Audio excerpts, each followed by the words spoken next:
Nozīmīgu vietu sporta attīstībā Jelgavā ieņem tieši Zemgales olimpiskais centrs, kurā rosīga darbība notiek visu gadu.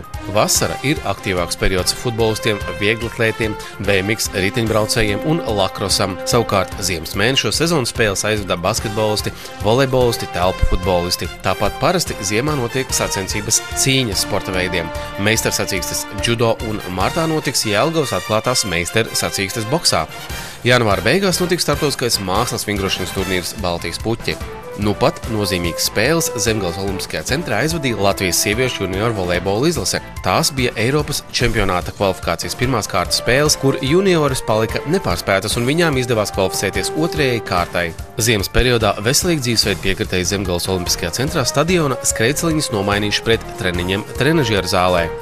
Lai gan šī ziema nav pārsteigusi ar bargiem saliem, jelgavniekiem un viesiem ir iespēja izsildīties un pavadīt jauku vakaru ģimenes, draugu un kolēģu lokā Zemgales olimpiskā centra pirtiņā ar džakūzī.